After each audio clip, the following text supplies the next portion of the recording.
Masih inget nggak nominalnya berapa? Jumlahnya berapa? Jumlah uangnya 30 mobil itu. Saat itu saya beli mobil seharga 250 juta, Mai. Satu unitnya? Ya. 7,5 miliar? Ya. Kenapa bisa jadi banyak banget gitu? Ya itu tadi, Mai. Bertumbuh ya? Tasnya itu penuh. Berarti isinya bisa jadi 2 kali lipat dari yang kemarin, cuma 5 miliar. Ya. Terus saya cash beli, Mai. Ingat nggak, Mai, apa yang saya dapat waktu di Gunung Kawi? Ini daun dewandaru, Mai. Dewandaru. Tadinya warnanya seperti apa? Tadinya warnanya hijau. Ini saya taruh di salah satu sesajen itu. Daun ini saya bawa. Mantan suami saya datang, Mai. Dia berteriak-teriak minta tolong ke saya. Kuntilanak lah, genderuwo lah, pocong lah, makhluk-makhluk gaib berbentuk binatang semua datang semua, Mang. Dari kisah ini pengalamannya Teteh, ini luar biasa menurut saya ya. Salah satu pesugihan yang berhasil, sukses. Di altar batu yang haus sumpah, lilin menyala, menagih janji dari jiwa yang lemah untuk persembahan ritual di Gunung Kawi. Tiada yang memberi tanpa meminta ganti. Bahkan yang diminta adalah anak sendiri. Jin dari Gunung Kawi tak pernah lupa atas janji pesugihan yang dilakukan Teh Sarah.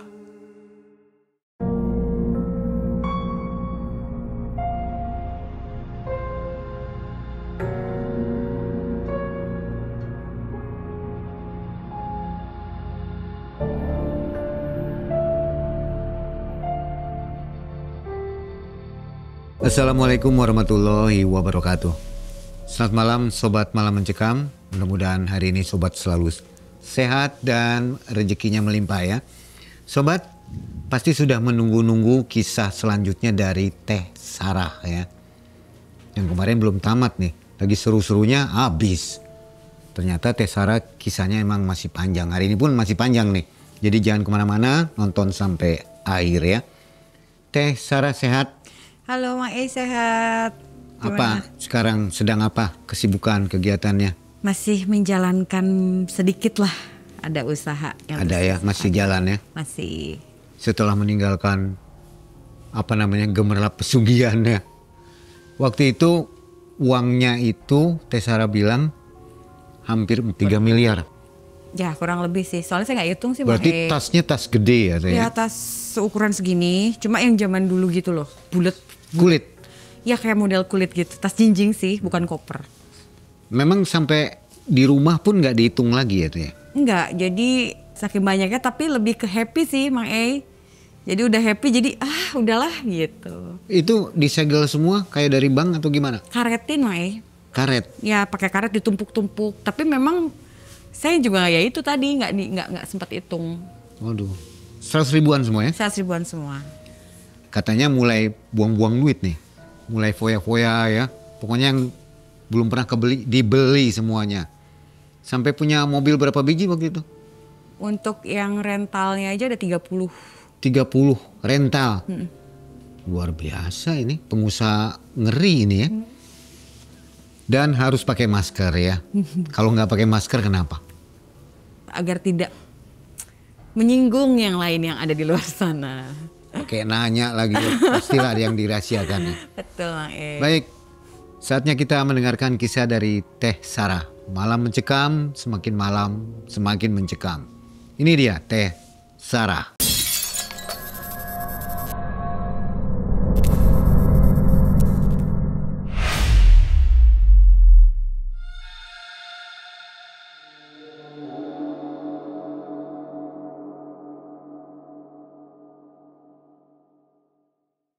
Jadi gini Mang lanjutin dari yang kemarin itu, saya kan sampai rumah tuh ngebuka tas karena penasaran kan. Pada saat saya pulang dari sana saya buka tas, ya itu isinya uang semua 100 ribuan, sekitar 3 miliar sampai ke 4 miliaran dan saya lupa. Nah saking saya senengnya jadi nggak dihitung, tapi kan karena perjalanan jauh gitu kan, akhirnya saya tidur lah Mang Uang itu nggak sempat saya apa-apain lah, saya masukin lemari terus saya tidur. Dan orang tua saya juga, ya saya udah bilang saya capek banget, jangan ganggu, jangan ada yang ganggu saya sampai bangun. Ya udah akhirnya saya tidur. Cuma ketika saya tidur gitu kan, ya pules lah ya Mang ya, karena saya pikir inilah jawaban dari apa yang sudah saya usahakan kemarin gitu kan. Akhirnya saya tidur, tiba-tiba udah besoknya nih, memang udah siang sih sebenarnya, cuma karena saking pulesnya tidur jadi nggak tahu kalau itu udah siang. Ada yang ngetok-ngetok kamar saya Mang ngetoknya tuh nggak manusiawi lah, gedor-gedor kayak gimana gitu, kenceng ya, akhirnya bikin saya bangun kan. Agak sepaneng juga gitu pada saat itu saya diketok-ketok kenceng gitu. Tapi pas saya buka pintu, oh itu mama saya gitu. Akhirnya saya ngomong, kenapa mah? Mama saya mukanya panik kan. Panik, tegang, apa sambil nangis gitu kan. Teteh itu ada yang nagih teh. Yang suruhan-suruhan si rentenir teh. Katanya, mana orangnya? Ada di depan. Ya udah, aku temuin tuh akhirnya. Masih dengan kondisi baru bangun, baru melek ya. Ya nyawa belum kumpul lah Mang gitu kan. Saya samperin tuh ke depan. Ada si yang biasa nagih suruhan dari rentenir yang waktu saya taruh sertifikat rumah itu. Dia bilang, gimana nih? Ini udah 2 hari lagi kamu janjinya mau ngelunasin. Dia Berapa bilang, utangnya itu? hanya selang berapa bulan gitu, telat lah gitu. Sampai 200 juta Mang Waduh, bunga berbunga. Betul, jadi saya cuma bayar bunganya aja, pokoknya nggak berkurang-berkurang. Tapi bunganya itu numpuk-numpuk terus gitu. Ya makanya pada saat saya udah sampai di 150 apa 200 juta itu, kalau dikasih waktu 2 hari lagi nggak bayar, akhirnya kita kan mau diusir kan. Makanya akhirnya saya lari kan ke sana gitu untuk menanggulangi itulah gitu. Dia datang dengan ada sedikit rasa sombong saya gitu. Akhirnya saya ngomong ke si suruhan rentenir itu, abang, kalau abang mau dibayar, tunggu saya sampai selesai. Saya baru bangun, gak sopan, orang lagi tidur dibangunin. Saya berani marah pada saat itu. Padahal dulunya mas saya, aduh ampun, nyembah-nyembah, mohon maaf belum bisa bayar. Tapi karena saya ngerasa saya udah punya uang ya Mang jadi saya agak sombong pada saat itu. Kalau kamu mau dibayar, tunggu saya sampai selesai mandi, saya bilang gitu. Sertifikatnya dibawa gak? Saya mau bayar sekarang, saya lunasin semuanya sama bunga-bunganya. Sombong banget lu, kata si abangnya tuh ngomong. Sombong banget kamu, punya duit dari mana? Lah, situ mau saya bayar gak? Saya gitu kan, ada perdebatan kecil lah Mang pada saat itu. Kalau mau dibayar, tunggu. Ya udahlah, akhirnya saya masuk kamar saya lagi tuh Mang saya mandi bla bla bla bla. Saya hitung lah, ambil duit kan. Saya hitung total 200, saya lebihin 20 juta Mang pada saat itu. Saya ambil uangnya, tanda tangan gitu kan, selesai, sertifikat dikembaliin. Nih, saya langsung balikin nih. Nih uangnya sudah lunas, jangan pernah datang sini lagi dan jangan ganggu keluarga saya lagi, saya bilang gitu. Nih bonusnya, saya lempar tuh duit Mang Mereka duduk, saya berdiri. Dengan sombongnya saya lemparin tuh uang segepok-segepok ya ke si 2 orang itu. Nih buat lu, nih buat lu. Saking ada perasaan, lu nih yang nyebabin gua kayak gini gitu loh Mang Ada rasa kesel yang bener-bener luar biasa saya pada saat itu. Ya udah, dengan sombongnya saya langsung lempar uang itu gitu. Dan dah silakan, saya mau ada urusan, silakan pulang. Pada saat itu saya gituin. Terus selesai pulang, saya tutup pintu. Mama saya langsung nyamperin Mang Teteh dapat uang dari mana segitu banyak teh? Itu uangnya bukan uang aneh-aneh kan? Teteh nggak ngerampok kan? Teteh nggak ini kan? Wah banyak pertanyaan banget dari mama saya pada saat itu. Ya dengan apa ya? Saya tenangin lah gitu. Saya tenangin diri. Ketika tadi saya emosi banget kan. Saya tenangin. Saya bilang mama, tenang mah. Teteh ketemu temen yang ngasih modal teteh. Saya gituin, saya gak buka, yang tahu hanya Bu Eva. Ada yang masih modal teteh, nanti juga teteh mau berangkat ke Jakarta karena teteh dapat proyek. Makanya teteh dimodalin, tapi teteh minta lebihan tuh modalnya. Karena kan dikasih DP tuh nanti proyeknya, jadi teteh bisa buat bayar utang. Saya gituin tuh Mang akhirnya. Terus ya udah mah, sok siap-siap aja, kita mau beli belanja bulanan. Saya bilang gitu ke mama saya.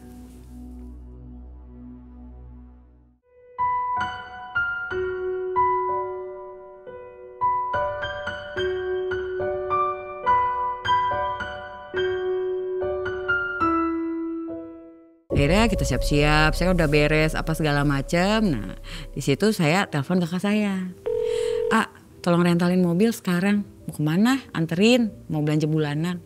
Dapat duit dari mana kamu? Gitu kan? Karena kan ya keadaan kita kan susah banget gitu Mang boro-boro buat belanja bulanan, buat makan aja tuh minjem-minjem dulu gitu pada saat itu gitu. Udah saya dapat proyek, ikut aja yuk. Anterin. Gak lama kita sambil nunggu kakak saya datang tuh bawa mobil gitu. Akhirnya ke salah satu mall yang terbesar di Cirebon, saya belanja tuh belanja bulanan. Terus saya beliin mama saya emas, anak saya sendiri beli. Wah pokoknya segala kalap lah Mang yang belum pernah saya beli pada saat dulu gitu. Memang dulu juga awalnya nggak susah-susah banget kan, karena kan saya sempat maju tuh pada saat itu kan usaha saya gitu. Jadi ya nggak kalap-kalap banget, cuma kan karena rasa sakit yang kemarin itu kayak masih ke bawah gitu. Jadi ya akhirnya balas dendam ya? Saya balas dendamnya. Aduh dulu aja mau beliin susu aja tuh sampai susunya sedikit airnya banyak gitu loh Mang kan sedih ya waktu itu. Akhirnya sekarang saya beli tuh belanja udah kayak orang mau buka grosiran Mang Seduh sudah pokoknya kayak orang mau buka kelontongan ya di rumah. Sampai mama saya juga bingung, Teteh ada uangnya Teh. Udah mah tenang, sekarang Teteh dapat proyek ratusan juta, mama tenang aja. Aku bilang gitu. Mama saya beliin emas yang emas tua-tua buat kalung, cincin, gelang semua sepaket. Anak saya buat sayanya sendiri gitu. Dan itu bukan hanya emas biasa Mang saya belinya berlian Mang Kan harganya kan luar biasa gitu kan. Nah pada saat itu karena saya pikir saya tuh orangnya pelupa gitu. Semua surat-surat apa saya pakai nama mama saya. Dan surat-surat itu mama saya yang pegang. Karena ya minusnya saya tuh ya orangnya pelupa gitu. Kadang naruh ini di mana, naruh itu di mana gitu kan. Jadi takut berantakan ya udah saya titipin mama saya. Belanjaan saya udah banyak. Itu juga barangnya nggak saya bawa langsung semua pakai mobil karena nggak muat gitu. Jadi nyewa mobil lagi untuk bawain barang-barang itu. Nah dari situ ya saya juga cari apa yang nggak ada di rumah. Kayak elektronik dan lain sebagainya, handphone segala macam pokoknya semua saya beliin. Nggak kepikiran beli rumah? Belum.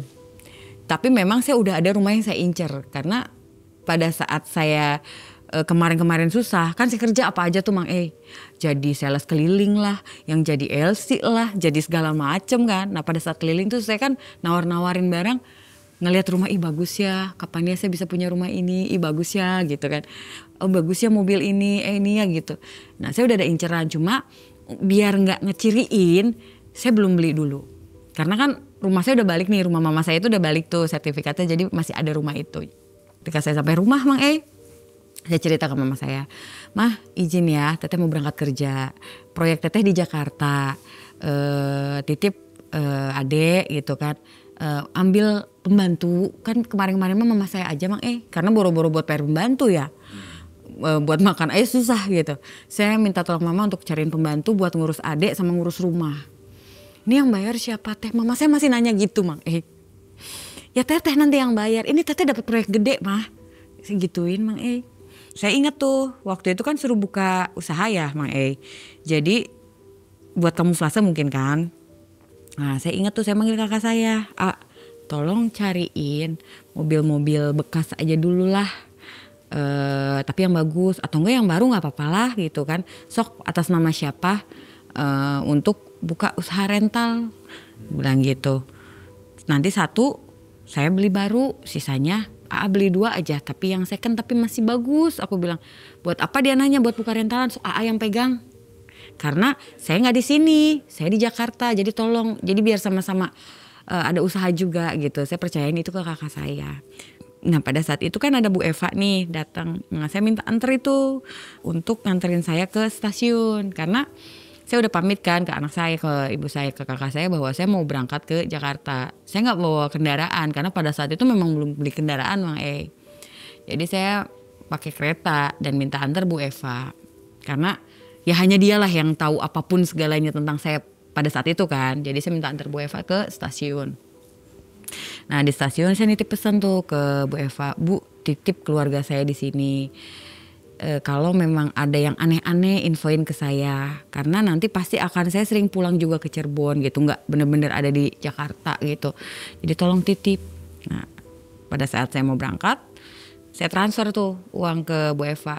Buat pegangan dia lah. Karena kan dia yang udah bantu saya sampai sejauh ini gitu Mang Jadi uang yang ada di tas itu tuh sebagian saya transferin ke rekening saya gitu pada saat kemarin itu sebelum foya-foya gitu kan. Saya masukin ke rekening saya. Jadi saya transfer. Terus berangkatlah saya ke Jakarta tuh. Nah di Jakarta sebelumnya di jalan memang saya udah kontak-kontak telepon sewa-sewa apartemen kan Mang Karena kalau di hotel kayaknya karena kemarin itu saya susah banget ya Mang Jadi masih banyak berhitung tuh Mang Saya belum yang bener-bener gak ngelihat nominal. Jadi aduh kalau di hotel sehari segini dikali sekian hari kayaknya mahal. Mendingan sewa apartemen aja lah sebulan sekian gitu kan. Jadi akhirnya saya sewa apartemen tuh sambil di jalan saya udah booking, saya udah transfer gitu. Nah nyampe lah saya di Jakarta.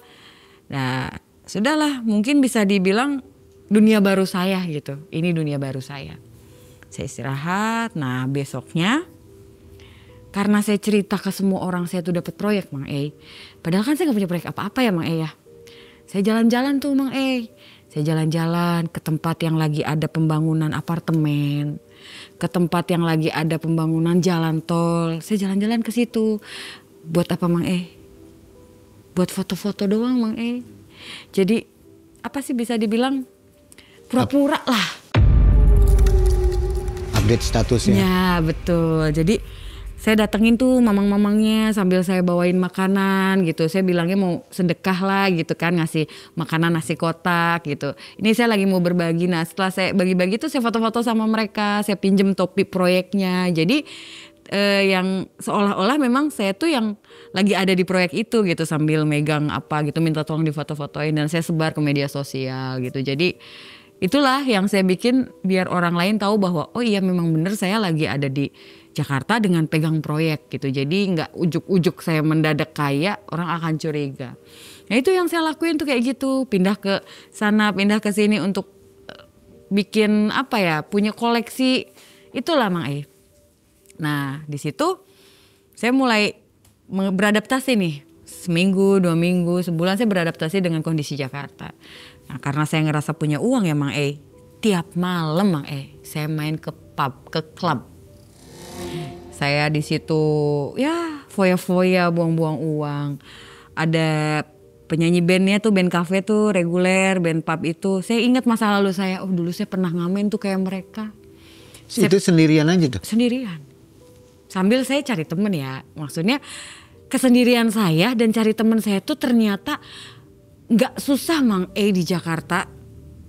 Kenapa coba Mang Karena saya punya uang Mang Jadi masuk ke pub ini, saya traktir orang-orang minum. Saya sawer ke penyanyi kafe, saya sawer ke LC. Saya buang-buang uang aja Mang Saya traktirin orang-orang buka apa namanya open bill, open table, apa semua. Itu tiap hari Mang saya lakuin itu. Karena saya mikir gini, ketika saya buang-buang uang ke mereka, saya tuh ingat masa lalu saya Mang Buat dapetin uang, nunggu ada yang booking saya untuk sekedar nemenin karaoke aja kan susah. Waktu itu saya gak laku-laku kan gitu kan. Ingat kan cerita saya waktu itu Bang Saya gak laku-laku. Dan saya tuh kepikiran ngeliat mereka. Aduh mungkin mereka juga sama kayak saya gitu. Butuh uang tuh buat ngenafkahin keluarganya gitu. Ya udah saya gak kenal mereka. Tapi saya sawer-sawerin. Dan akhirnya yang tadinya saya gak kenal mereka. Justru mereka jadi mengenal saya. Dan saya terkenal di situ Bang Disebutnya teteh cantik tajir. Saya di setiap pub. Teteh cantik tajir. Karena setiap saya datang gak ada satu orang pun yang kelewat yang saya kasih duit. Semua tiap hari Mang bayangin. Tiap hari saya ke pub harus ngabisin berapa puluh juta, berapa ratus juta untuk itu. Uang belum habis? Nambah terus justru Mang Kenapa tiap malam saya pergi? Harusnya tiap malam saya pergi. Atau saya belanja-belanja, saya skincarean, saya ke dokter. Habis dong. Tapi enggak Mang Duit itu masih ada. Memang nambahnya gak seperti waktu awal ya. Numpuk gitu satu tas penuh. Enggak. Tapi ketika saya ambil berkurang nih harusnya berkurang. Ini ada lagi. Berkurang, ada lagi.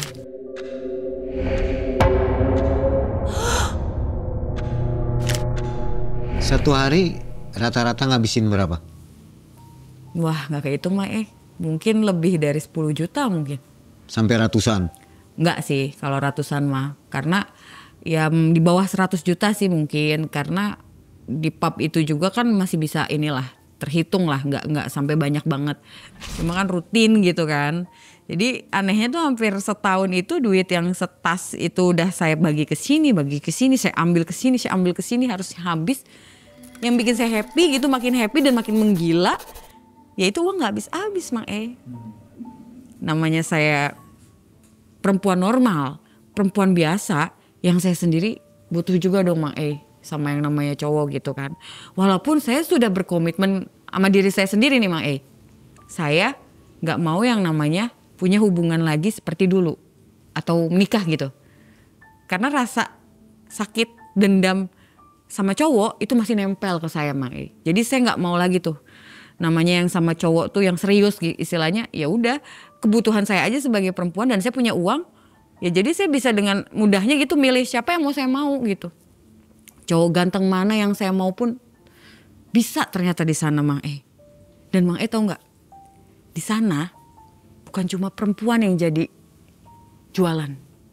Laki-laki juga banyak Mang Dan itu ya kenapa saya bisa ngomong gitu karena memang saya sendiri mengalami gitu. Ternyata ketika bisa dibilang apa ya? Berondong ya mungkin ya. Nah itu berondong-berondong tuh banyak banget ganteng-ganteng Mang Jadi ya mau siapa aja saya bisa pilih gitu kan. Kasarnya apa sih yang gak saya punya pada saat itu? Hedon ya? Ya kebutuhan materi saya sudah berlebih. Kebutuhan batin juga kalau saya mau ya tinggal saya datengin aja siapa yang saya mau gitu kan. Perawatan saya kemana-mana gitu. Yang tadinya mungkin bisa dibilang kulehe lah Mang ya. Jelek gitu karena tidak terawat. Mau kemana pun saya punya duit saya bisa. Bahkan ke salah satu dokter. Yang dokter itu tuh dipakai banyak artis nih Mang saya datengin Mang buat memperbesar, buat mancungin, buat iniin muka gitu. Nah itu dokter itu tuh salah satu dokter yang jadi tujuan utama artis-artis. Kenapa sih? Karena mahal Mang Cuma pada saat itu saya punya uang kan. Jadi ya udah saya datang ke dia. Saya bukan merubah gitu, tapi memang memperbaiki aja gitu, menambah sesuatu yang kurang. Jadi saat itu tuh bisa dibilang ya perfect lah gitu sebagai perempuan. Walaupun saya udah punya anak satu gitu, tapi badan saya masih bagus, muka saya terawat cantik, duit banyak. Nah akhirnya saya langsung inget lagi nih setelah di rumah sudah punya usaha kecil gitu, saya pikir baru kecil. Saya berpikiran untuk apa ya, saya usaha yang memang bener-bener bikin orang gak curiga sama saya gitu. Akhirnya saya datengin ke properti galeri, saya beli tuh apartemen 5 unit. Saya beli beberapa apartemen yang itu saya titipin langsung ke propertinya untuk dikelola. Jadi setiap ada yang nyewa langsung ke mereka. Saya cuma tahu fee saya aja per bulan berapa. Saya beli juga rukos, rumah dan kos-kosan, ruko dan kos-kosan maaf.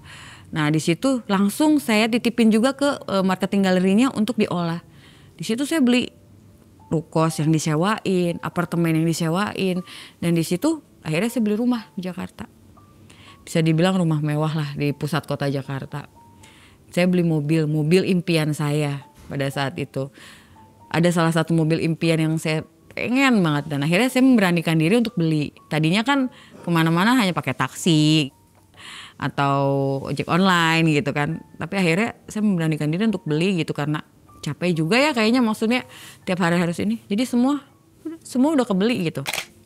Setelah saya punya semuanya, gak kerasa tuh Mang waktu berlalu gitu aja gitu kan. Tiap malam saya ke pub-pub itu, saya justru bukannya makin bangkrut malah makin sukses.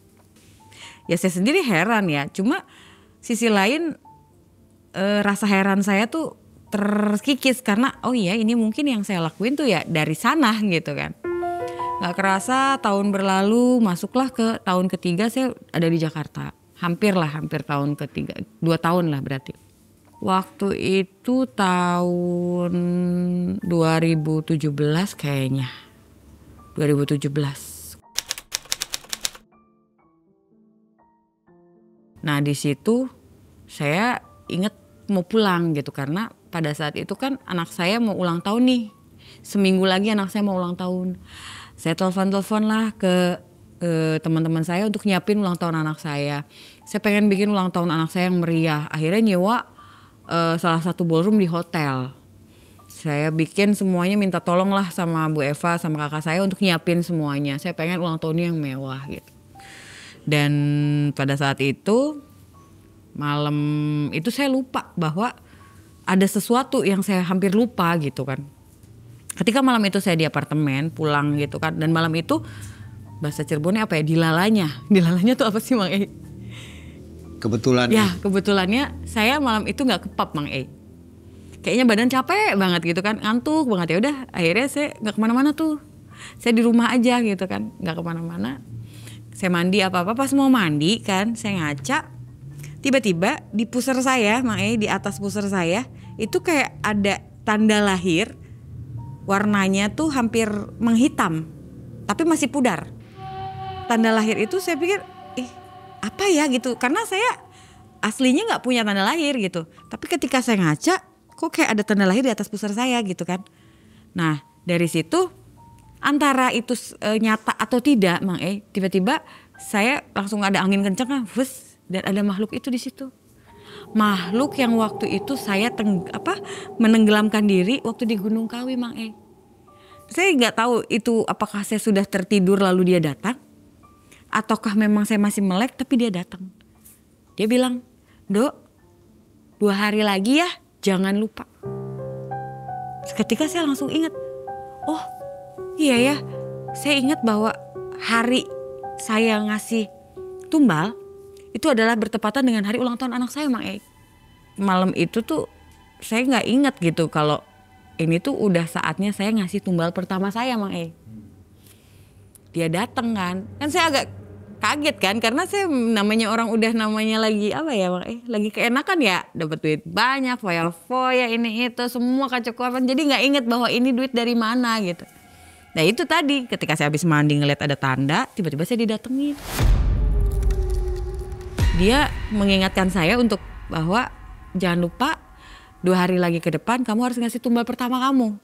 Nah kalau tumbal pertama itu kan saya udah kasih namanya Mang E waktu di sana. Jadi ya udah, saya udah tahu bahwa mungkin pada saat itu saya rasanya happy Mang E. Happy-nya karena ini nih, orang yang nyebabin saya kayak gini nih bakal gak ada sebentar lagi. Karena pada saat itu orang pertama yang saya tumbalkan itu adalah mantan suami saya Mang E.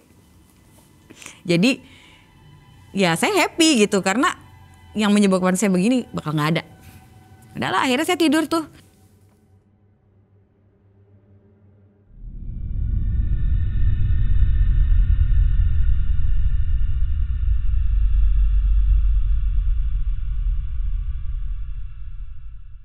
Saya tidur, terus besoknya saya pulang ke Cirebon untuk mempersiapkan ulang tahun anak saya itu kan. Nah di ulang tahun anak saya itu saya berpikir gimana caranya mantan suami saya itu dapetin sesuatu dari saya yang kena ke badan dia gitu. Akhirnya karena kemarin udah di prepare itu untuk souvenir undangan ulang tahun anak saya itu kan saya kasih kaos sama parfum Mang E. Kaos yang ada gambar muka anak sayanya, terus sama makanan-makanan gitu, bungkusan lah, bingkisan nanti pulang gitu kan. Plus ada parfum. Nah parfum dan baju itu saya ritualin khusus buat mantan suami saya.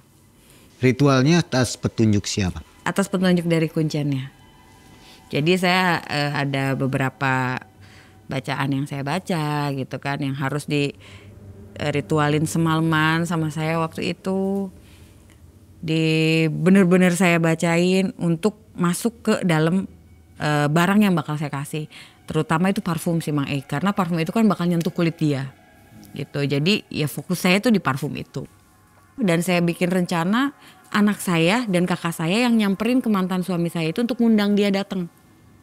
Jadi besoknya nih sebelum hari ulang tahunnya, kakak saya dan anak saya nyamperin ke rumah mantan suami saya, ngasih undangan, nyuruh dia datang besok, datang ya ke ulang tahun anaknya.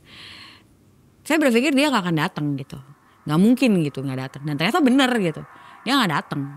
Tapi saya udah prepare dong Mang E, barang yang sudah saya ritualin malam itu harus nyampe ke tangan dia.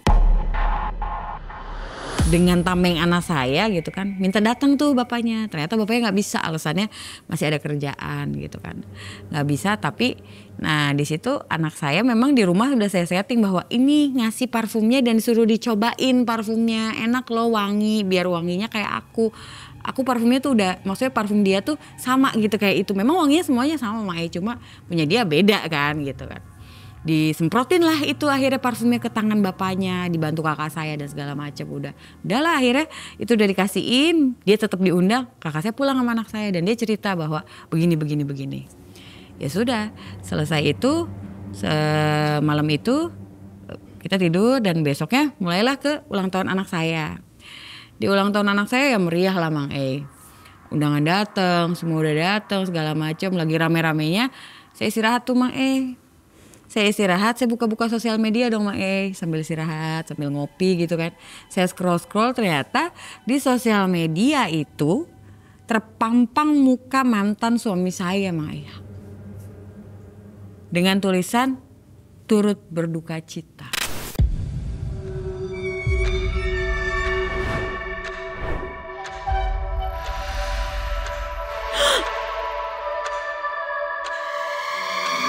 Yang saya rasain pada saat itu Mang saya kayak orang punya bisul pecah Mang Gimana tuh rasanya Mang Plong, gak ada rasa sedih sedikit pun. Yang ada saya happy, yang bener-bener orang happy banget. Kayak bisul pecah tuh kayak yang udah plong banget. Karena gini, teman saya dan teman mantan suami saya tuh kan hampir sama gitu Mang banyak kan orangnya tapi sama gitu, kita circle-nya sama. Jadi saya pun berteman dengan teman-teman dia. Jadi ketika ada yang update di media sosial kan saya lihat tuh banyak yang posting dia gitu kan. Dan gak lama ada teman deket saya yang posting dia juga. Saya tanya dong, komen gitu kan, saya komenin, Beb kenapa kok si Dul meninggal, saya bilang gitu kan. Iya Beb, saya juga baru tahu. Katanya sih infonya dia mendadak serangan jantung. Infonya begitu. Jadi ternyata kejadiannya itu selepas hampir subuh, sebelum subuh. Jadi malam sebelum ulang tahun anak saya nih, sebelum subuh itu kejadiannya dia. Gak sakit, gak apa. Dia mendadak kena serangan jantung. Dan ada lagi yang bilang ke saya kurang oksigen, jadi kayak orang sesek nafas, gak ada nafas, jadi langsung meninggal mendadak. Tapi yang saya sebel Mang tersebar gosip juga, disebarin tuh sama si pelakor itu bahwa saya yang menyebabkan kematian dia. Entahlah karena apa gitu, tiba-tiba gara-gara diundang ke ulang tahun anaknya, didatengin sama anaknya, sampai bawa-bawa anak saya Mang Mereka ini sudah menikah ya? Sudah, selepas bercerai dari saya, ninggalin saya tuh mereka langsung nikah Mang Ya saya juga sempat mendengar gitu dengan saya bertahun-tahun di Jakarta itu gosip sana sini. Apalagi si perempuan itunya Mang ngegosipin saya jual diri lah, sukses karena simpenan om-om lah, kayak gitu-gitulah Mang Sekarang om-om mana sih yang mau nyimpen perempuan? Sekaya apa sih om-omnya gitu bisa sampai ngebeliin saya segitu banyak gitu. Kasarnya kan gitulah, kan gak masuk akal gitu. Tapi kan dia gak tahu gitu. Cuma ya saya skip aja gitu, saya gak peduli. Cuma saya emang agak sakit hati dan marah lagi sama dia tuh ketika ya dia nyebarin gosip bahwa ketika anaknya datang ke rumah ngundang ulang tahun, malamnya bapaknya mati. Kan itu bikin saya yang dendam saya tuh makin gitu ke dia gitu. Setelah yang tadinya saya mau lupain, malah bikin lagi tuh perkara kayak begitu gitu kan. Ya udah, saya akhirnya makin kesel dong sama dia. Ya udahlah, tapi saya abaikan itu Mang karena ya itu tadi rasa bahagia plong saya tuh udah ngelihat mantan suami saya udah nggak ada. Dan memang itu yang ditargetkan. Betul, target utama saya langsung ke dia. Gitu. Jadi tumbal pertama saya selesai dong Mang Acara ulang tahun saya selesai, ulang tahun anak saya maksudnya selesai. Saya pulang dong ke rumah gitu kan. Capek beres-beres apa segala macam, saya mandi apa pas saya mau ganti baju. Saya seperti biasa tiap malam kan saya suka buka tuh tas gitu kan biar mau ngeliat sih gitu kayak apa. Itu tas saya bawa dari Jakarta, saya bawa juga Mang ke Cirebon.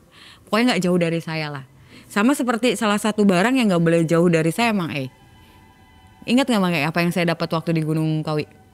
Mang masih ingat? Nah daun. Saya bawa Mang Oh masih ada? Masih ada. Boleh dilihatin? Boleh. Oke. Ini daun apa namanya? Ini daun dewandaru Mang Dewandaru. Tadinya warnanya seperti apa? Tadinya warnanya hijau. Hijau seger aja. Oh ini mulai layu. selama 9 tahun, hampir 9 tahun warnanya tetap hijau walaupun dia sudah tidak ada di pohonnya. Itu apa bulat-bulat itu? Ini mah koin aja Mang Oh nggak ada hubungan? Nggak ada hubungan. Tapi kalau yang bawah ini ada hubungannya. Nah kenapa ada hubungannya saya bilang. Daun ini syaratnya nggak boleh jauh dari badan saya Mang Akhirnya saya bikin daun ini jadi liontin Mang Oh. Dibikin kalung sama saya. Jadi dia nempel terus ke saya. Jadi sarannya mungkin kalau ingat cerita saya waktu yang part 1 bahwa saya akan dapat daun dewan daru dan harus nempel ke badan saya, tidak boleh jauh dari saya. Iya. Akhirnya saya berpikir untuk ya udah deh saya bikin ini jadi liontin aja biar nempel terus ke saya. Nggak pernah sobek atau jadi menua gitu jadi. Nah ini jelek. baru kayak begini Mang Sebelumnya ijo aja ijo. Pohon daun seger aja udah ijo full itu 9 tahun walaupun dia udah ibaratnya nggak ada di tangkainya kan, harusnya daun yang lepas 2-3 hari atau seminggu lepas dari tangkainya dia akan menguning ngering kan, tapi ini selama 9 tahun enggak. Ini bisa begini ketika saya putus kontrak Mang Begitu putus kontrak langsung berubah warnanya. Betul, tadinya ada ukiran nama saya di sini dan ini udah pudar karena membusuk. Oke. Kalau yang dari Gunung Kawi selalu pasti dikasih ini. Beda-beda. Belum tentu ya. Belum tentu ini. Jadi ada ya dia mau kemana gitu, ada diarahin mau ke sini kah atau ke tempat lain kah karena ada banyak banget di sana. Waktu pakai ini ada orang yang curiga nggak? Mungkin orang yang tahu wah ini Gunung Kawi. Ada gitu nggak? Enggak, karena kan di dalam. Nggak ada yang tahu ya. Enggak. Saya pakai di dalam badan saya, di dalam baju. Nggak pernah ada yang lihat. Nggak pernah ada yang lihat. Ini yang saya bilang tadi Mang habis mandi kan, saya ganti baju gitu kan. Nah saya mau tidur tapi saya bukan penasaran tiap malam saya memang rutin tuh ngebuka tas saya itu. Saya bawa dari sana ke Cirebon kan. Saya buka apa yang terjadi Mang Itu tas yang sebelumnya enteng atau sebelumnya tuh saya lihat udah ya mungkin seperempatnya lah isinya. Itu jadi full padat lagi Mang Penuh lagi dan penuhnya tuh nggak kayak waktu awal Mang Waktu awal itu kan dia tertumpuk rapi terus diikat ya. Nah sekarang itu duitnya lembar berantakan tapi selembar rapi nggak dikucil-kucil atau tekuk nggak. Selembar dan itu penuh full setas itu lagi. Kebayang nggak isinya lebih banyak pasti dari kemarin. 100 ribuan. 100 ribuan lagi. Penuh bener-bener penuh Mang Kalau ditumpuk di kotak-kotak gitu kan mungkin ada jarak lah gitu kan. Nggak full isinya dan ini bener-bener dia per lembar dan itu full banget. Dan yang saya rasain pada saat itu saya makin menggila Mang Saya teriak-teriak di kamar, saya senang dan saya ambil duit dari tas saya lempar-lemparin di kamar, saya aur-aurin Mang Ya orang gimana ya Mang belum pernah namanya megang uang sebanyak itu ya. Saya lempar-lemparin, saya aur-aurin di atas kasur, saya aur-aurin dan saya tidur gitu. Plek, udah. Berarti ini tahun ketiga ya? Betul, tahun ketiga atau tahun pertama saya menyerahkan tumbal. Dari situ duit saya makin banyak. Apalagi gitu yang saya cari. Tapi saya pun harus terus melanjutkan usaha saya kan. Nah akhirnya di Cirebon itu saya minta mama saya untuk cari rumah. Untuk dikontrakin, cari kos-kosan. Terus saya nambah akhirnya usaha rental mobil saya. Kebenaran kakak saya datang pada saat itu. Dan bilang katanya ada perusahaan yang mau kerjasama untuk mobil di kantor. Butuh apa ya? Pengadaan unit lah bahasanya. Nah di situ kerjasama akhirnya dia butuh 30 unit mobil baru. Saya beli akhirnya Mang cash. Dan saya titipkan usaha itu ke kakak saya. Silakan A kelola atas nama A. Masih inget nggak nominalnya berapa? Jumlahnya berapa? Jumlah uangnya 30 mobil itu. Saat itu saya beli mobil seharga 250 juta Mang Satu unitnya? Ya. Mobil mewah berarti ya? Enggak mewah juga sih. Cuma di atas standar aja. Kalau biasanya kan hanya Avanza ya. Tahun 2020? 2000 ya. 2019 2020. Sekitar segituan lah. 30 biji? 30 biji karena si kantor itu maunya sama semua. Dan cash? Cash. Jadi berapa tuh? Coba berapa akhirnya? 7,5 miliar? Ya. Kenapa bisa jadi banyak banget gitu? Ya itu tadi Mang Bertumbuh ya? tasnya itu penuh. Berarti isinya bisa jadi 2 kali lipat dari yang kemarin cuma 5 miliar. Ya. Terus saya cash beli Mang 7 miliaran lah berarti kan. Saya bawa duit cash, urus-urus segala macam. Terus saya pergi ke Jakarta lagi. Begitu dibayarkan 7,5 miliar, penuh lagi itu tas? Enggak dong. Enak banget ya kayak gitu ya. Enggak. Ngisi lagi? Belum. Kosong? Ya berkurang lah. Mungkin tinggal 1/4-nya dari tas itu. Ya udah saya pulang ke Jakarta tuh Mang E. Kayak saya masih pede, ngerasa masih pede atau sombong karena kan itu baru uang yang di tas Mang E. Belum yang udah waktu itu saya masukin ke ATM. Saya sudah depositoin untuk anak saya sampai dengan kuliah. Saya juga kasih ke mama saya tiap bulannya sekian gitu kan. Barang-barang saya yang lain itu mungkin ya lebih banyak yang ada di ATM saya daripada yang ada di situ mungkin pada saat itu. Jadi ya udah, saya berangkat lagi tuh ke Jakarta. Saya izin lagi ke mama saya bahwa ngelanjutin usaha saya yang di sana, proyekannya gitu. Karena udah terlalu lama saya di Cirebon kan. Saya ke Jakarta, saya ngelanjutin itu. Dan yang bikin saya makin wow gitu adalah ada orang yang hubungin saya yang ternyata kenalan saya waktu di pub Mang E. Waktu di pub itu ternyata kenalan saya itu bukan orang biasa Mang E. Karena pubnya itu kan pub yang bisa dibilang premium lah. Ternyata mereka tuh orang-orang proyek beneran. Dan di situ dia ngajak ketemu saya untuk ngobrol. Karena tahu mungkin ya, saya nyebar-nyebar uang tuh berarti banyak duit gitu kan. Nah dia akhirnya ngobrol ke saya. Dia punya SPK, punya PO, tapi kurang investor. Sebutannya namanya Bang Benny ya, Mang E. Dia ketemu saya, dia ngajak ketemu, akhirnya kita ngopi nih. Ngopi, dia ceritain nih, dia kasih lihat ke saya SPK dan PO-nya bahwa gini. Dia nawarin sih sebenarnya ke saya, tertarik nggak main ke dunia proyek? Jadi salah satu proyek pembangunan apartemen lah Mang E. Memang nggak besar sih karena memang sudah ada investor tapi dia kurang, jadi ada beberapa investor lah gitu. Ya tanpa pikir panjang akhirnya saya mau lah gitu, karena ya kayaknya kalau cuma pura-pura doang tiap hari gitu kayak capek kan Mang E, harus posting pura-pura kita lagi pegang proyek, ternyata ini beneran gitu. Jadi kayak lancar banget jalannya gitu, mulus banget. Apalagi kemarin udah ngasih tumbal pertama Mang E, mendadak kayak ini tiba-tiba ada tawaran jadi investor dan saya punya usaha baru nih gitu. Selain yang kemarin itu saya punya usaha mobil rental kan di Jakarta, akhirnya saya bener-bener jadi pengusaha proyek gitu. Ya hari ke hari, tahun ke tahun berjalan ya dengan mulus lah gitu. Apalagi ketika sudah tumbal pertama nih Mang E, tiap malam Jumat nih yang Mang E tadi tanya, uangnya nambah nggak? Nambah Mang E. Tapi memang tidak merefill seperti awal full, dia sedikit-sedikit. Yang tadinya tinggal 1/4 tiba-tiba nambah lagi 1/4. Terus nambah lagi, tapi memang tidak pernah sampai penuh. Jadi saya ambil, ya nambah lagi, saya ambil, nambah lagi, tapi nggak balik lagi ke awal jadi penuh lagi gitu. Jadi ya udah, mau apa lagi gitu, semua udah saya dapat. Nah saya ingat di rumah di Cirebon gitu, saya punya satu rumah impian di salah satu jalan di pusat kota Cirebon gitu, perumahan sih memang. Tapi ya pada saat itu saya pengen gitu rumah itu. Saya suruh Bu Eva tuh untuk lihat. Dan itu dilancarin laginya, rumah itu ada tulisan dijual. Beli dong saya Mang E langsung tanpa pikir panjang. Saya suruh Bu Eva untuk beli itu. Berikut dengan isi rumahnya. Walaupun memang dia rumah tuh dijual plus isi. Cuma saya minta tolong Bu Eva untuk memperbaharui isinya. Saya transfer, dan keluarga saya suruh pindah semua ke situ. Saya minta tolong juga ke kakak saya untuk naruh mobil di rumah. Di situ nambahin pembantu, nambahin driver, terus yang beres-beres rumah segala macam. Pokoknya semua lancar. Ketika sehabis ngasih tumbal pertama lancar. Dan gak kerasa tuh Mang E sudah masuk lagi ke tahun yang hampir ke-6.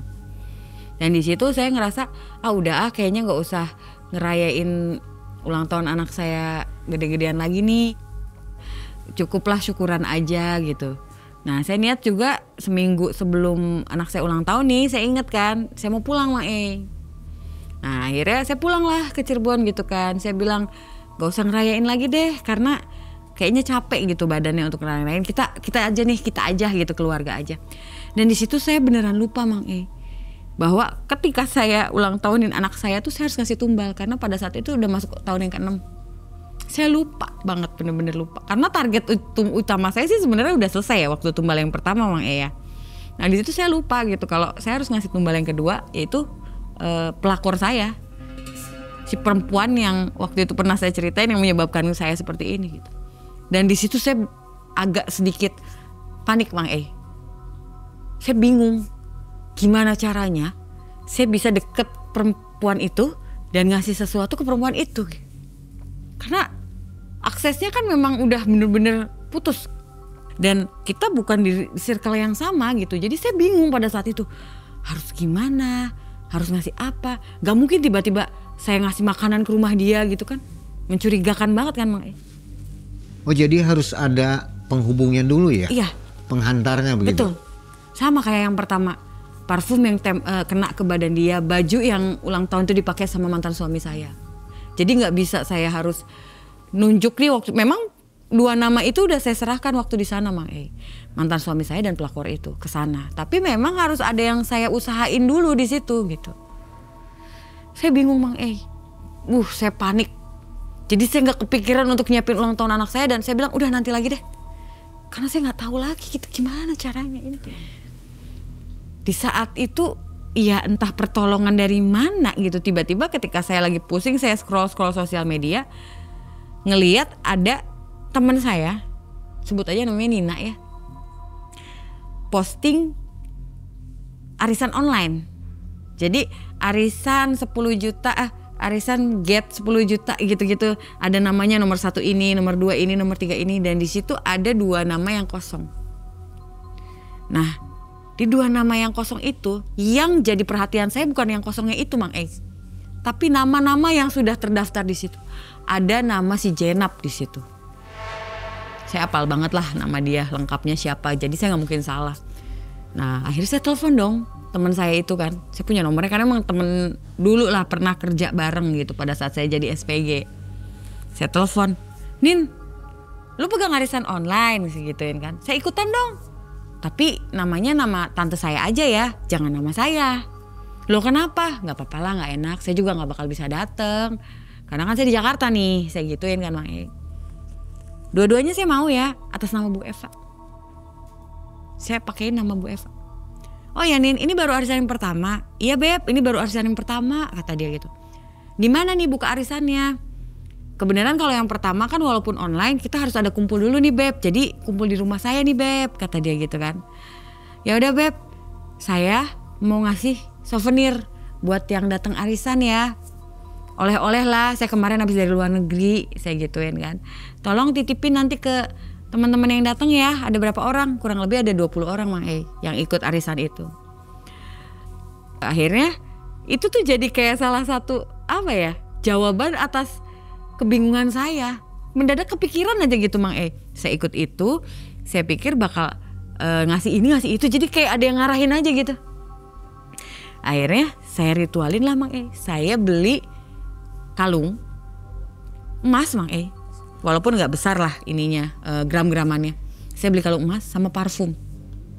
Di situ saya wadahin pakai paper bag, kayak hadiah ulang tahun gitulah, paper kertas gitu. Tapi saya kasih nama. Nah, di situ saya ritualin lah punya si Jenab itu.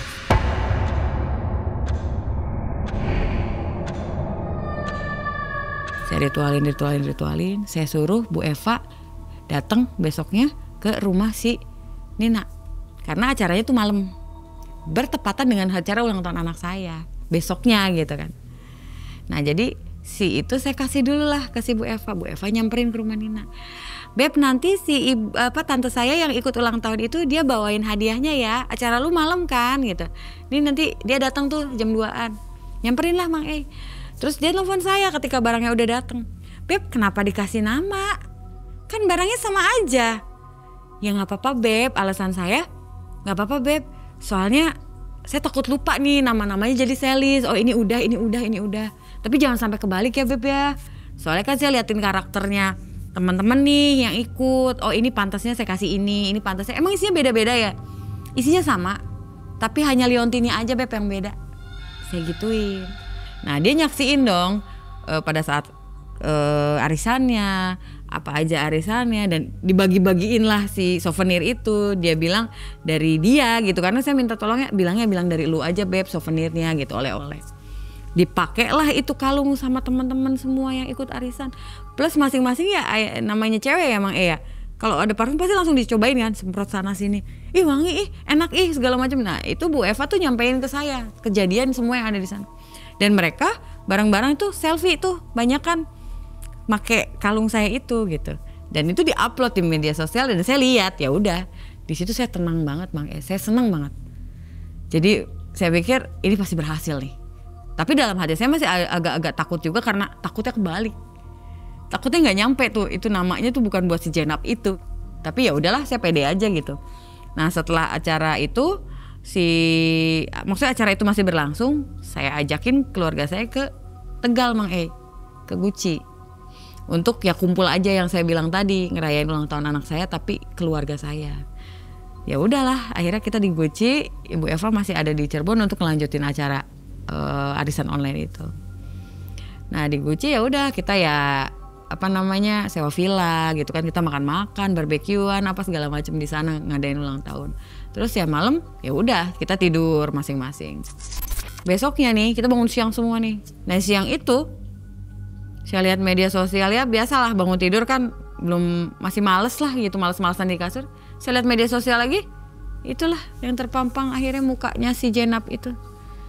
Si biang kerok yang bikin rumah tangga saya berantakan, yang bikin saya hancur, yang bikin saya diteror oleh segala makhluk, dia.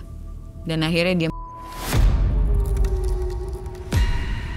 itu rasanya mungkin lebih bahagia daripada perasaan saya waktu kehilangan mantan suami saya yang jadi tumbal pertama. Dan ini si Jenab jadi tumbal kedua saya. Dan saya iseng lah nanya komen, kenapa tuh orang? Oh, jangan nyinyir lah kamu, seneng tuh dia meninggal. Ih gak ada urusan, udah bukan siapa-siapa saya lagi, saya bilang gitu. Gue mau tahu dong kenapa. Iya jadi abis arisan ternyata. Abis arisan dia ke pub, minum-minum, beritanya gitu. Nah pulangnya kecelakaan mobil dia. Jadi posisinya tuh sama, jamnya juga sama Mang di jam sebelum subuh jam 3-an. Annya tuh kejadiannya. Jadi saya pikir, oh berarti jam diambilnya itu sama dari pertama sampai terakhir. Ya udahlah, dari situ ya saya ngerasa makin happy dong Mang nggak akan ada lagi orang yang gimana-gimana ke saya kan. Dari situ saya balik lagi ke Jakarta abis ulang tahun. Dan ada lagi si Bang Benny itu ngasih lagi proyek-proyek ke saya yang lainnya. Akhirnya saya memberanikan diri buka perusahaan dong Mang Di Jakarta saya buka perusahaan akhirnya dengan bantuan Bang Benny itu. Saya rekrut karyawan, saya kerja sama sama Bang Benny itu. Buka salah satu perusahaan kontraktor. Selain untuk jadi investor, saya pun akhirnya memberanikan diri membuka perusahaan. Semua dilancarkan Mang Tapi saya lupa waktu itu saya buka tas itu. Setelah kejadian si Jenab nggak ada, saya lupa buka. Karena saya pikir udahlah gitu kan. Ya udah pas lagi saya buka perusahaan itu barulah saya buka dan ya hasilnya ya gitu. Sama seperti kejadian tumbal pertama dan ini posisinya juga sama. Berlembar-lembar nggak diiketin dan itu kayak ya udah isinya segitu tapi dari sisi lainnya itu saya bisa buka perusahaan, ditawarin ini, ditawarin itu. Jadi usaha saya tuh makin berkembang Mang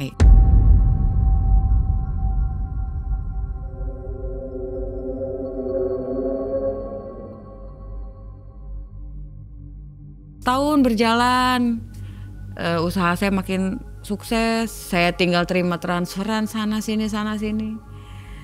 Nah di tahun yang kedua, mau masuk tahun ketiga lah, 2 tahunan itu saya punya perusahaan. Saya driver pribadi saya itu istrinya anaknya meninggal. Akhirnya saya mau nggak mau harus cari driver dong. Dan saya juga pada saat itu butuh beberapa karyawan untuk di perusahaan saya. Akhirnya saya buka lowongan kerja tuh di kantor saya Mang Nah di situ ketika itu interview harusnya kan ada bagiannya nih, bagian HRD. Dia mendadak cuti Jadi saya menginterview mereka semua dong.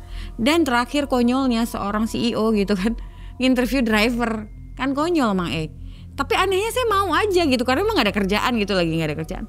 Nah itulah awal mulanya saya ketemu sama seorang driver yang saat itu ngelamar ke perusahaan saya, yang bikin saya ngerasain sesuatu rasa yang pernah saya rasain waktu sama mantan suami saya dulu Mang Saya ngelihat dia mungkin jatuh cinta pada pandangan pertama Mang Setelah sekian tahun saya sendirian, saya cuma sama cowok istilahnya beli lah kasarnya Mang Dan ini ketika saya ngelihat dia, saya ngerasa ada yang beda.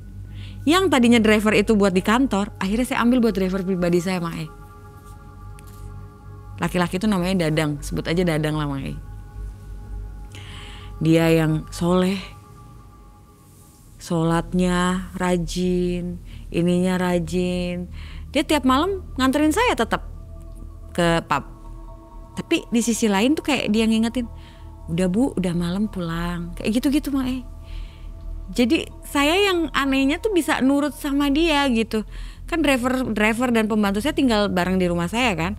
Jadi saya ngeliat keseharian dia tuh kayak yang kagum Mang Bahkan dia ngejagain saya tuh bener-bener kayak ngejagain banget.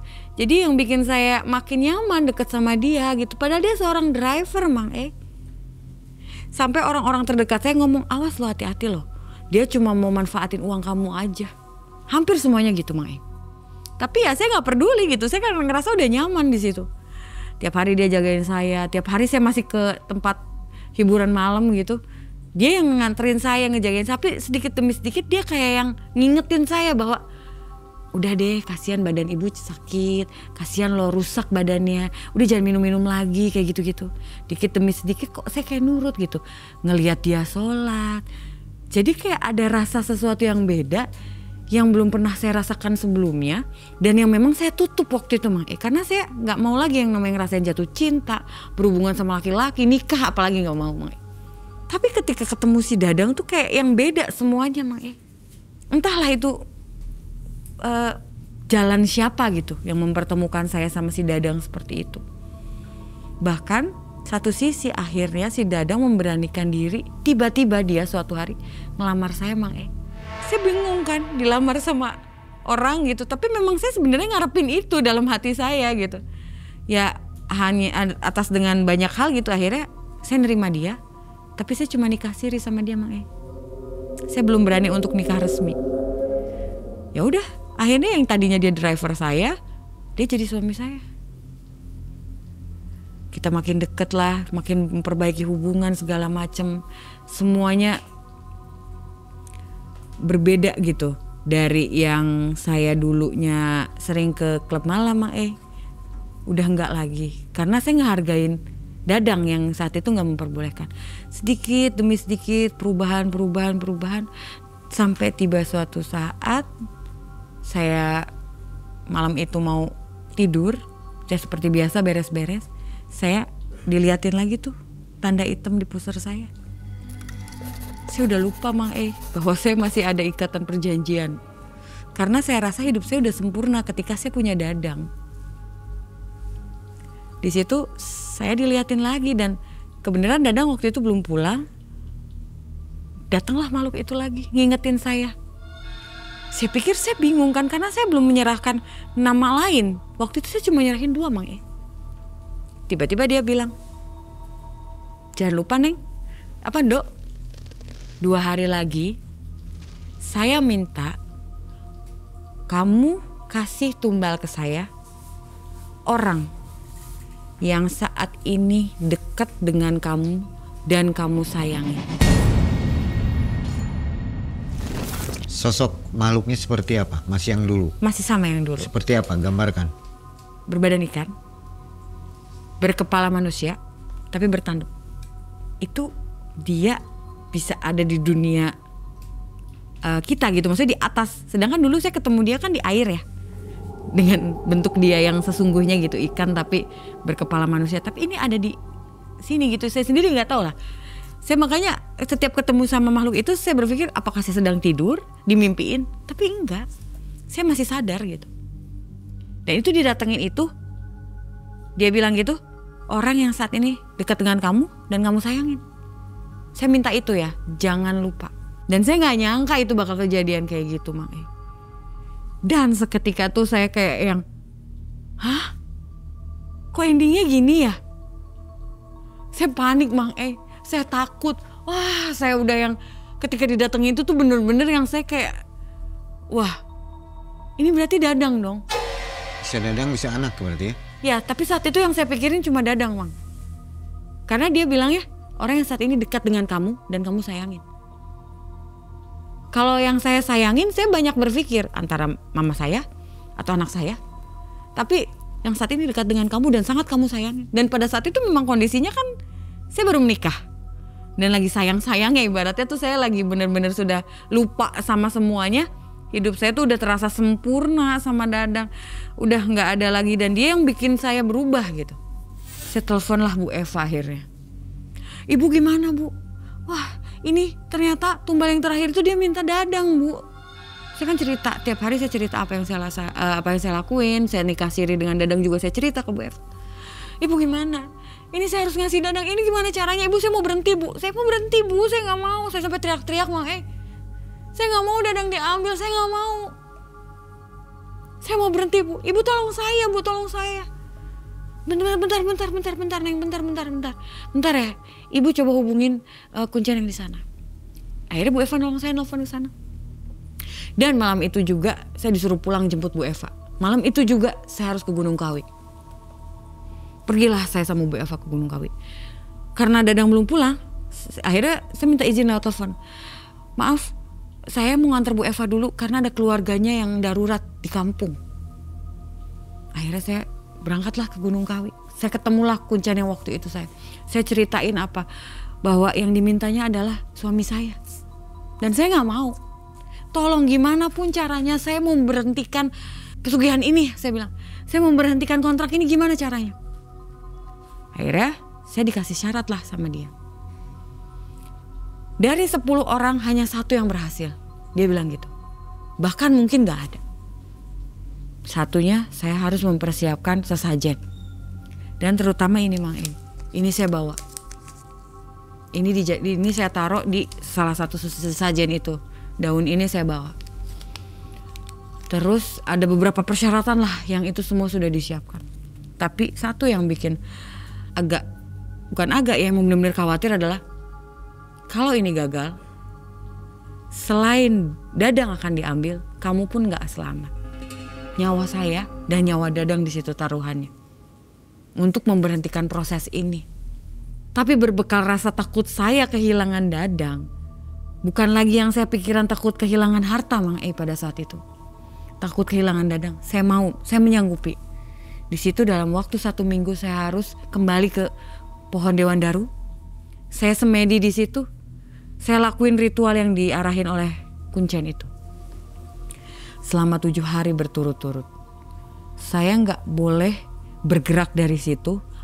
Bahkan jangankan saya bangun atau pergi dari situ. Bergerak pun saya nggak boleh dari tempat ritual saya itu.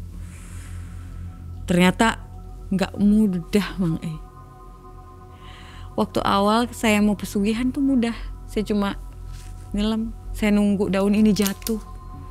Udah, ketika daun ini jatuh selesai.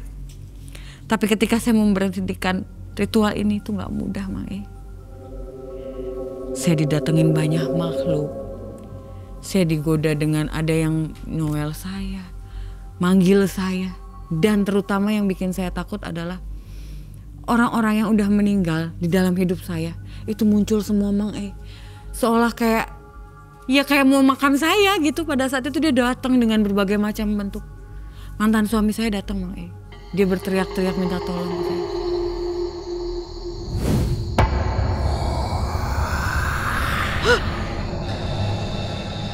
Dia datang berupa bayangan, minta tolong saya, minta maaf ke saya, tolong bebaskan saya. Dan itu gak saya abaikan karena saya rasa keyakinan saya, rasa gak mau kehilangan saya pada saat itu yang membuat saya kuat. Saya bersemedi terus, saya gak kegoda sama sekali. Sehari, 2 hari, 3 hari, semua segala macam itu udah gak saya peduliin lah. Saya kuat pada saat itu. Itu puasa? Iya, tapi nggak seharian. Jadi puasa, ntar saya buka puasa, terus saya puasa lagi. Puasa lagi, saya buka, ada waktu-waktu tertentu untuk buka, saya puasa lagi. Yang beratnya bukan puasanya Mang sebenarnya. Tapi godaan-godaan dari mungkin kuntilanak lah, genderuwo lah, pocong lah. Bahkan makhluk-makhluk yang mungkin belum pernah saya lihat ya namanya apa, saya juga nggak paham, bentukan-bentukan dari makhluk-makhluk gaib berbentuk binatang semua datang semua Mang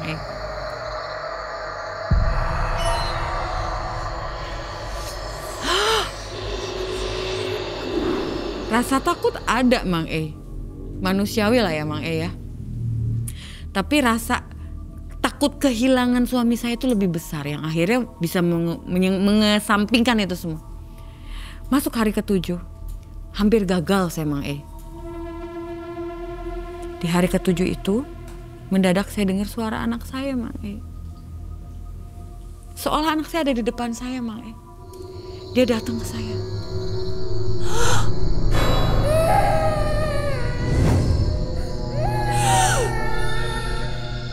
Ma, tolong Dedek Ma. Dedek gak mau. Dedek takut Ma. Mama. Dia teriak-teriak, Mama tolong Dedek Ma. Dia nangis Mang Saat itu saya yang udah mau ngambil. Saya udah mau bangun Mang Ngeliat anak saya udah kayak anak apa ya Mang Muka dia pucat. Kayak udah kehabisan darah Mang Kayak ada yang megangin dia, udah siap untuk bawa dia pergi Mang Lagi-lagi yang bikin saya hancur, yang bikin saya ini kan karena anak saya. Ngelihat anak saya gak makan pada saat itu. Gak makan, susunya susah. Itu yang bikin saya hancur. Dan sekarang lagi-lagi yang hampir membuat saya gagal justru gara-gara ngelihat anak saya digituin Mang Dia kayak yang kehisap darahnya Mang pucat banget muka anak saya.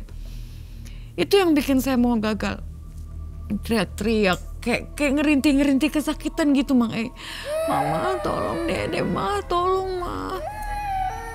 Nangisnya anak kecil dia tuh saya hafal banget Mang Yang itu bikin saya langsung, ini apa ini? Ini anak saya bukan ini. Ini saya harus gimana ini? Itu saya kalut banget Mang Seketika tiba-tiba entah ada kekuatan dari mana. Tiba-tiba ada bisikan, suara Dadang. Kayak dia datang bayangan bahwa itu bukan anak kamu.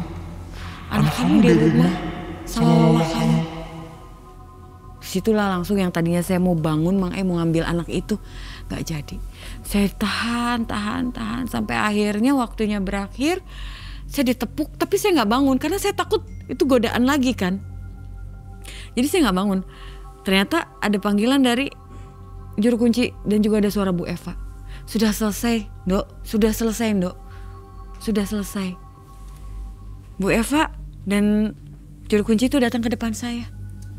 Dan di situ saya langsung hampir pingsan ke belakang. Plak. Untung ada Bu Eva yang megangin saya. Pas selesai itu sambil lemes itu si kuncinya bilang, saya belum pernah nemuin yang kayak gini. Jarang yang berhasil. Dan inilah hasilnya. Daun ini berubah langsung pada saat itu Mang Yang tadinya hijau segar, ini langsung berubah jadi menguning. Ya layaknya daun yang udah gak di pohon selama bertahun-tahun mungkin. Dia langsung berubah. Dan dari situ saya langsung minta izin untuk pamit. Saya minta izin ke juru kunci untuk pulang. Gak dimarahin dulu oleh si goibnya itu? Enggak. Gak ada rasa kecewa mereka? Enggak. Jadi boleh aja begitu udah? Ya, cuma ya itu tadi ujiannya itu ya dari anak saya itu. Cuma rasa kekuatan saya takut kehilangan suami saya itu yang mungkin jadi benar-benar penolong saya untuk saya nggak gagal.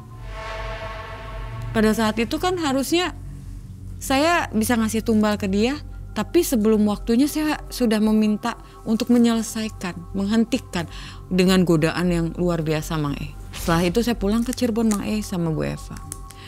Dan di situ suami saya nanyain dong dari mana dan saya ceritain bla bla bla bla. Sudah selesai, akhirnya saya istirahat untuk besok kembali lagi ke Jakarta.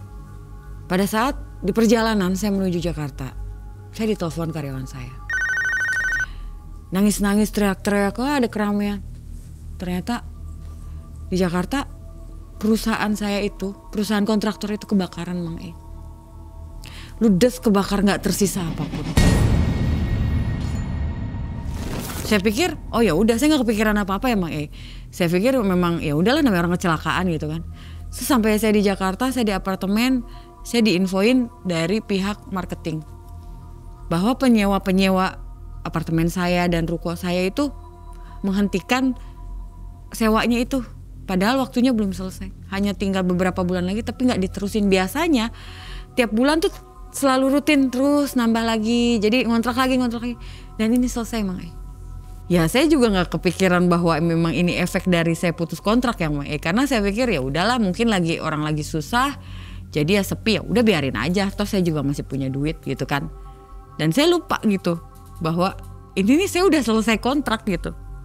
Akhirnya di apartemen itu pada saat malam saya mau mandi seperti biasa, beres-beres badan saya segala macam. Saya pas mau pakai baju kan otomatis saya buka lemari dong. Di situ saya ngeliat ada tas itu Mang E. Ya udah akhirnya saya penasaran kan. Saya buka lah si tas itu Mang E. Dan ternyata tas itu yang tadinya masih ada duitnya Mang E, masih ada duitnya itu, berubah jadi daun semua Mang E. Di situ saya ada lemes. Oh saya nggak ada. Daunnya daun apa nih Teh? Ya daun-daun mirip-mirip daun ini, mirip daun dewandaru ini Mang E. Mirip-mirip lah, hanya ya antara daun ini atau daun Kamboja gitu, hampir mirip lah kayak gitu. Kering semua? Ya kering semua. Tadinya mungkin ada 1/4 tas itulah, ada berapa miliar lah mungkin Mang E. Dan itu berubah daun semua. Saya bengong dong. Kantor saya kebakaran, karyawan gak ada semua dong berarti. Usaha saya ruko, apartemen gak ada yang nyewa. Habis semua Mang E. Semua aset atas nama saya habis. Yang tersisa hanya yang di Cirebon. Kenapa? Saya baru berpikir, ternyata apa yang dibuat pada saat itu atas nama saya itu hilang semua. Itu bakal habis, diambil lagi. Rental mobil habis? Enggak. Karena rental mobil itu pada saat itu atas nama kakak saya. Dan itu yang tersisa hanya itu Mang E. Satu usaha rental mobil atas nama kakak saya. Dan usaha kontrakan kos-kosan atas nama ibu saya. Dan apartemen yang itu karena gak ada yang nyewa-nyewa, akhirnya saya jual. Dan itu pun jual murah karena gak ada yang mau. Kenapa Mang E gak ada yang mau coba? Ternyata di rumah-rumah itu selalu ditampilin makhluk-makhluk Mang E. Setiap ada yang mau nyewa atau ada yang mau beli, mungkin makhluk suruhan dari sana lah itu yang bikin itu nggak mau. Jadi ditampilin, dikasih lihat ada suara kuntilanak lah, diliatin lah, ada pocong lah segala macam. Akhirnya bangkrut lah udah saya usaha di Jakarta. Hanya tersisa satu rumah saya yang di Jakarta itu.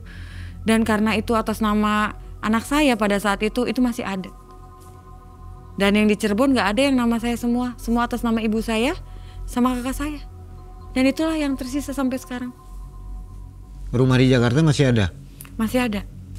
Karena itu masih nama saya.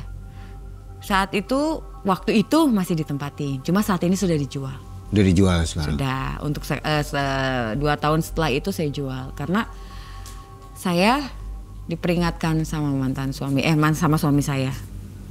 Kita tinggal lagi ke Cirebon. Kita perbaiki. Yang sudah. Kang Dadang nggak tahu ini? Cerita akhirnya saya cerita akhirnya, saya nggak mau lagi hidup dengan penuh kebohongan Mang E.